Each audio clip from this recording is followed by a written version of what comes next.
Hello friends, ಇವತ್ತಿನ ವಿಶೇಷತೆಗೆ ಎಲ್ರಿಗೂ ಸ್ವಾಗತ. ನಾನು ನಿಮ್ಮ ಚಂದಗೌಡ. ಸೊ ನಾನು ನಿನ್ನೆ ಮಾಡ್ತಿದ್ದಂಥ ಸ್ಕ್ರಿಬ್ಲಿಂಗ್ ಆರ್ಟ್ ಯಾವುದು ಅಂತ ಹೇಳಿದ್ರೆ ಯಶ್ ಅವ್ರದ್ದು. ಸೊ ನಿನ್ನೆ ಮಾಡಿದಂಥ ಸ್ಕ್ರಿಬ್ಲಿಂಗ್ ಆರ್ಟಲ್ಲಿ 4 ಜನ ವಿನ್ನರ್ ಆಗಿದ್ದಾರೆ.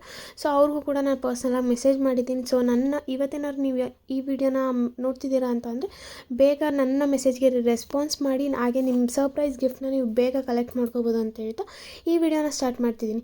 ಸೊ ಇವತ್ತೇನು ಇವಳು ಬೆಳಗ್ಗೆನೇ ಎಲ್ಲೋ ರೆಡಿಯಾಗಿ ಹೋಗ್ತಾವಳೆ ಅಂತ ನೋಡ್ತಿದ್ದೀರಾ. ಇವತ್ತು ಸ್ವಲ್ಪ ಕಾಲೇಜಲ್ಲಿ ಕೆಲಸ ಆಯ್ತು ಅಂತ ಹೇಳಿ ನಾನು ಬೇಗ ರೆಡಿಯಾಗಿ ಊಬರ್ ಬುಕ್ ಮಾಡಿಕೊಂಡು ಅಲ್ಲಿಂದ ಕೆಂಗೇರಿ ರೈಲ್ವೆ ಸ್ಟೇಷನ್ಗೆ ಹೋಗಿದ್ದು. ರೈಲ್ವೆ ಸ್ಟೇಷನಲ್ಲಿ ಟಿಕೆಟ್ ತೊಗೊಂಡಿದ್ದು, ಮತ್ತೆ ಟ್ರೈನ್ ಬರೋದು ಲೇಟ್ ಆಗುತ್ತೆ ಅಂತೇಳಿ ಕಾಫಿ ಕುಡ್ಕೊಂಡು ಅಲ್ಲೇ ಟ್ರೈನ್ ಬಂದಿದ್ದ ತಕ್ಷಣ ಟ್ರೈನ್ ಹತ್ತಿ ಮತ್ತೆ 2 ಅವರ್ಸ್ ಬೇಕಲ್ಲ ಮೈಸೂರಿಗೆ ಹೋಗೋದಕ್ಕೆ ಅಂತೇಳಿ ಲ್ಯಾಪ್ಟಾಪ್ ಓಪನ್ ಮಾಡ್ಕೊಂಡು ನಾನು ಸ್ಕ್ರಿಬ್ಲಿಂಗ್ ಆರ್ಟ್ನ ಸ್ಟಾರ್ಟ್ ಮಾಡಿದೆ. ಸೊ ಇವತ್ತು ಮಾಡ್ತಿರೋ ಸ್ಕ್ರಿಬ್ಲಿಂಗ್ ಆರ್ಟ್ ಯಾರ್ದು ಅಂತೇಳಿ ಬೇಗ ಕಮೆಂಟ್ ಸೆಕ್ಷನ್ಗೆ ಹೋಗಿ ಕಮೆಂಟ್ ಮಾಡಿ.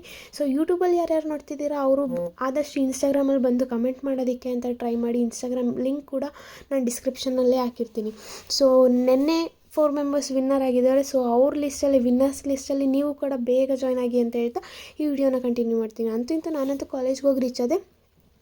ರೀಚಾಗಿ ಕಾಲೇಜಲ್ಲಿ ನನ್ನ ವರ್ಕೆಲ್ಲ ಮುಗಿಸಿ ಆಮೇಲೆ ಮತ್ತೆ ಶಾಪ್ ಹತ್ರ ಹೋಗಿ ಶಾಪಲ್ಲಿ ರೆಸಿನ್ ಆರ್ಟ್ ಆರ್ಡರ್ ಇತ್ತಂತೇಳಿ ರೆಸಿನ್ ಆರ್ಟ್ನ ಮುಗಿಸಿ ಮತ್ತೆ ನಾನು ಬಸ್ ಹತ್ತಿ ಬ್ಯಾಂಗ್ಳೂರಿಗೆ ಬಂದು ಮತ್ತೆ ನಾನು ಅಲ್ಲಿಂದ ಆಟೋ ಮಾಡಿಕೊಂಡು ಸೊ ನಮ್ಮ ಬೊಟಿಗೆ ಬಂದು ಬೊಟಿಕಲ್ಲಿರೋ ಕೆಲಸನ ಶುರು ಮಾಡಿಕೊಂಡೆ. ಇವತ್ತಿನ ವಿಶೇಷ ಇಷ್ಟ ಆದರೆ ಲೈಕ್ ಮಾಡಿ, ಫಾಲೋ ಮಾಡಿ, ಸಬ್ಸ್ಕ್ರೈಬ್ ಮಾಡಿ ಅಂತ ಹೇಳ್ತಾ ಈ ವಿಡಿಯೋನ ಮುಗಿಸ್ತಾ ಇದ್ದೀನಿ.